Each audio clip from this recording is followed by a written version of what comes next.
राधे राधे। जय श्री कृष्णा। कार्तिक मास की जय। विष्णु भगवान की जय।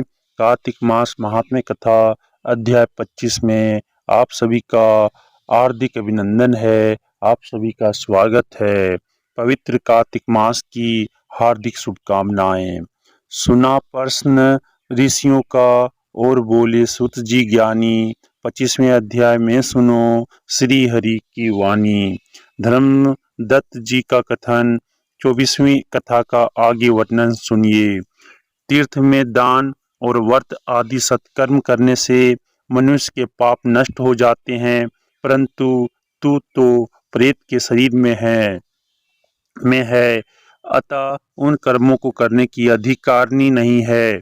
इसलिए मैंने जन्म से लेकर अब तक जो कार्तिक का व्रत किया है, उसके पुण्य का आधा भाग मैं तुझे देता हूँ।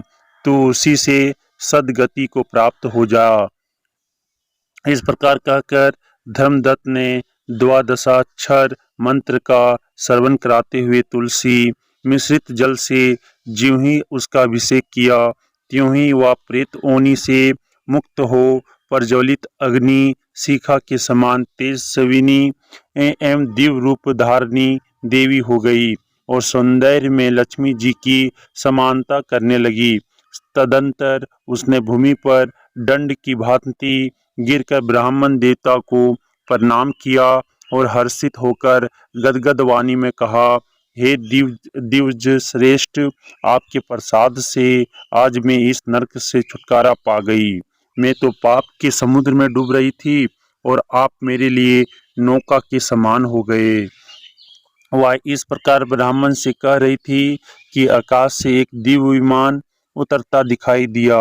वह अत्यंत प्रकाशमान एवं विष्णु रूपधारी पार्षदों से युक्त था। विमान के द्वार पर खड़े हुए पुण्यशील और सुशील ने उस देवी को उठाकर श्रेष्ठ विमान पर चढ़ा लिया। तब धर्मदत्त ने बड़े आश्चर्य के साथ उस विमान को देखा और विष्णु रूपधारी पार्षदों को देखकर साष्टांग प्रणाम किया। पुण्यशील और सुशील ने प्रणाम करने वाले ब्राह्मण को उठाया और उसकी सराहना करते हुए कहा, हे दिव्य श्रेष्ठ, तुम्हें साधुवाद है, क्योंकि तुम सदैव भगवान विष्णु के भजन में तत्पर रहते हो, दीनों पर दया करते हो, सर्वज्ञ हो तथा भगवान विष्णु के व्रत का पालन करते हो।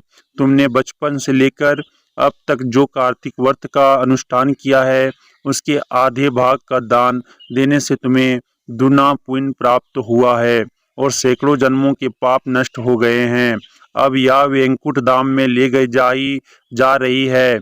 तुम भी इस जन्म के अंत में अपनी दोनों स्त्रियों के साथ भगवान विष्णु के वैकुंठ धाम में जाओगे और मुक्ति प्राप्त करोगे।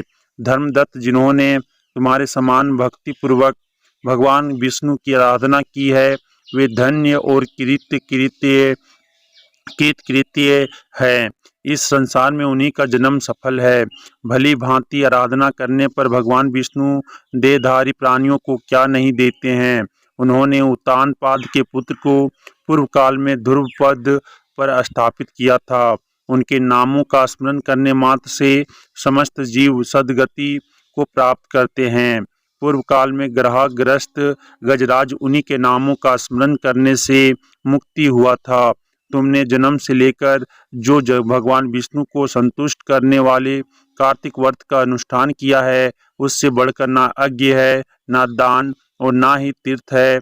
वीर पवर, तुम धन्य हो, क्योंकि तुमने जगत गुरु भगवान विष्णु को प्रसन्न करने का वाला कार्तिक व्रत किया है, जिसके आधे भाग के फल को पाकर यह स्त्री हमारे साथ भगवान लोक में जा रही है। इति श्री कार्तिक मास महात्म्य कथा अध्याय 25 समाप्तम।